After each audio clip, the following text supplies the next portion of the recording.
My name is Claire Whitfield and I'm 34 years old. The gymnasium at my old high school had been rented out for my father's retirement party, folding tables draped in white cloth, balloons in his favorite shade of navy bobbing near the stage where he used to coach basketball for 22 years. Almost 80 people showed up that night. Former players, old colleagues from the hospital board, neighbors who'd known our family since I was in diapers, and my parents stood at the center of it all, glowing under the fluorescent lights like they'd built the whole town themselves. I arrived late, straight from a red-eye flight, still wearing the gray blazer I'd had on since a board meeting the day before, my suitcase rolling behind me because I hadn't had time to drop it at a hotel. I told myself it didn't matter how I looked, that tonight was about my father, not about me. My mother spotted me near the entrance and her smile tightened in that particular way it always did when she was deciding how to explain me to someone. "Oh good, you're here," she said, already steering me by the elbow toward the back of the gym, away from the crowd, away from the string lights and the catering table. "The floor by the drink station is a disaster. Someone spilled punch and the caterers are slammed. Can you grab a mop from the janitor's closet? You remember where it is?"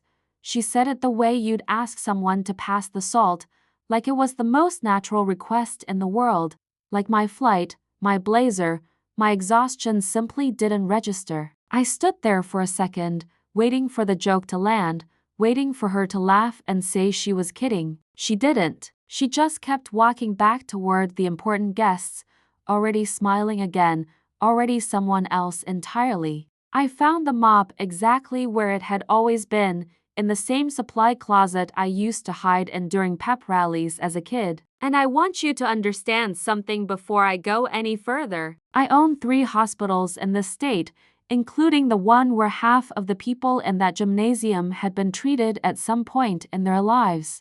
I built my company from a single medical billing startup in my basement apartment 11 years ago into a healthcare network worth more money than my parents will ever fully understand. But none of that mattered in that gymnasium, because to my mother and father, I was still just the daughter who never quite fit the mold my older brother Marcus had set. Marcus, who'd become a cardiologist. Marcus, whose name was on a plaque near the gym entrance for a scholarship fund my parents had started in his honor. There was no plaque for me. There never had been. I mopped that punch off the floor in my work blazer, my suitcase parked against the wall like an abandoned thought, while 80 people mingled 15 feet away and nobody looked twice. Nobody except my father's old assistant coach, Mr. Delgado, who caught my eye for half a second with something like pity, then looked away just as fast, because pity is easier than asking questions. When I finished,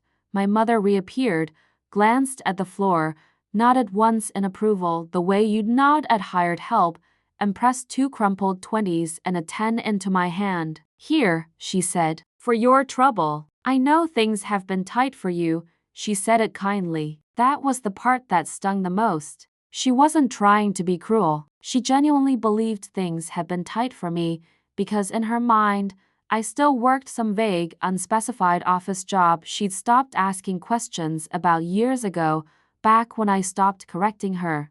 I folded the $50 into my pocket and I didn't say a word, because saying something in that gymnasium, in front of Marcus and his wife and the mayor and half the hospital board my own company would eventually need to negotiate with, felt smaller than just letting it happen.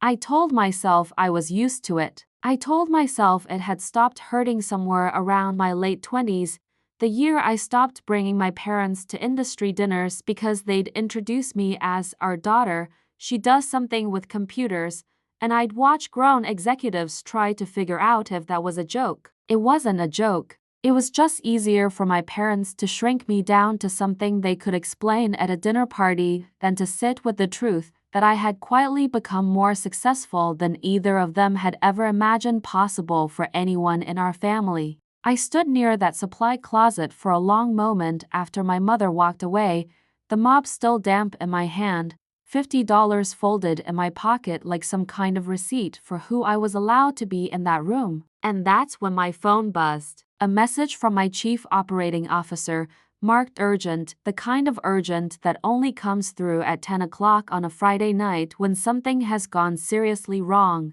I read the first line standing right there in that gymnasium, still in my punch-stained blazer, and felt my stomach drop straight through the polished wood floor. Because the message wasn't about a merger, or a lawsuit, or a routine crisis I could handle from my phone in 5 minutes. It was about a hospital, my hospital, and the emergency happening inside it right now involved someone whose last name I recognized instantly, because it was mine. The name on my COO's message was Whitfield, not Claire Whitfield. Robert Whitfield, my father. He'd collapsed less than an hour after his own retirement party ended, right there in the parking lot of the gymnasium, clutching his chest while my mother screamed for someone to call an ambulance. By the time paramedics loaded him in, I was already back inside, mop forgotten, running toward the sound of sirens with my heels still on and my heart pounding harder than it had in years. The ambulance took him to the nearest hospital equipped to handle a cardiac emergency. My hospital, Mercy West, the flagship facility of the network I had spent 11 years building from nothing.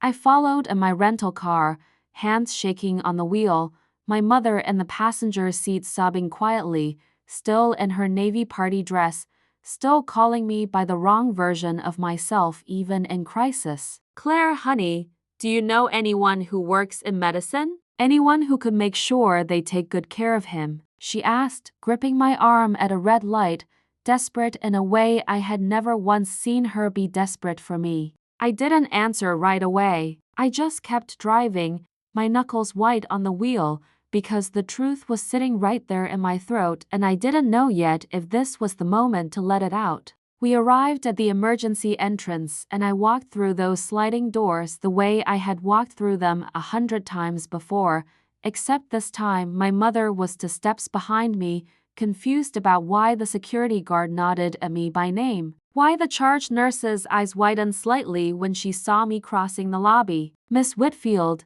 the nurse said, straightening instantly. Dr. Ann is already prepping. We paged him the second we saw the intake name.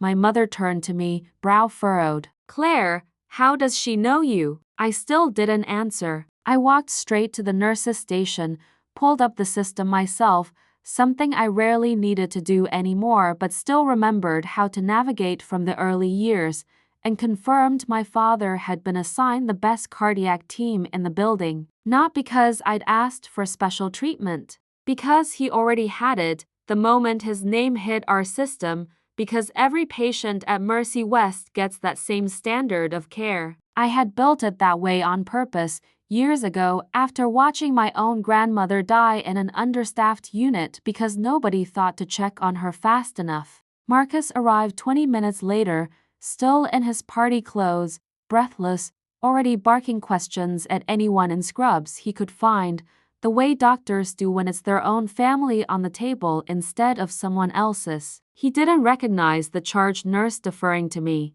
He didn't notice the way the head of cardiology, Dr. Ann, walked directly toward me first with an update, addressing me the way he'd address a boss, because that's exactly what I was. Miss Whitfield, your father is stable. We caught it early. Full recovery is likely.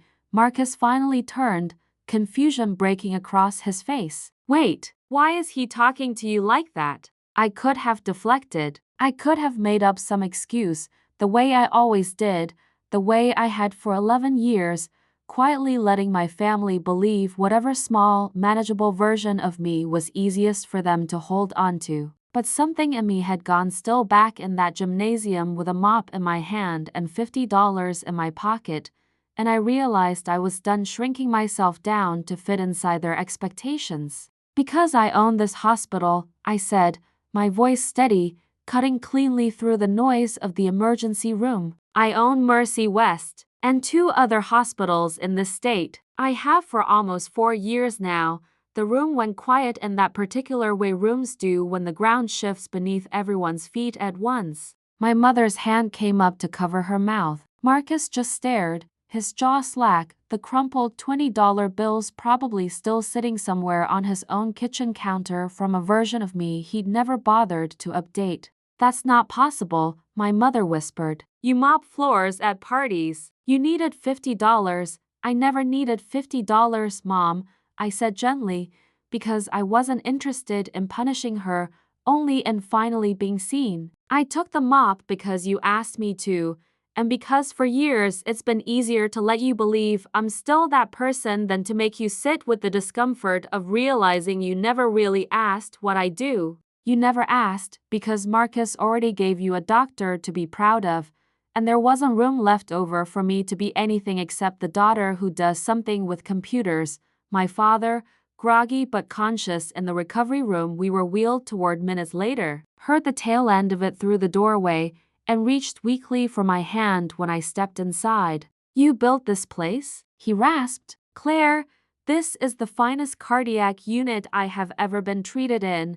I built it for people like you, Dad," I said, even when I didn't think you'd ever end up needing it, and even when I didn't think you'd ever really see me. He didn't say much else that night. He was too weak to shaken. But 3 days later, when he was discharged, my mother pulled me aside in the hallway, her eyes red, and told me she'd spent every night since replaying every dinner party, every holiday, every moment she'd introduced me as something smaller than I was. And she didn't know how to undo 11 years of not truly knowing her own daughter. I told her she didn't have to undo it in one conversation. She just had to start asking. Marcus came to my office 2 weeks later, sat across from my desk looking genuinely small for the first time in his life, and asked if I'd be willing to consult on a cardiac research grant Mercy West was funding. Not because he needed the favor, because he finally wanted to understand what I did. I still keep that $50 in a drawer in my office, folded exactly the way my mother pressed it into my hand that night. Not out of bitterness, but as a reminder of how easily people will believe the smallest version of you, right up until the truth walks through the door and changes the whole room. If this story reminded you of a time your own family underestimated exactly who you were, hit that subscribe button and stay with me, because there are so many more stories like this one still waiting to be told.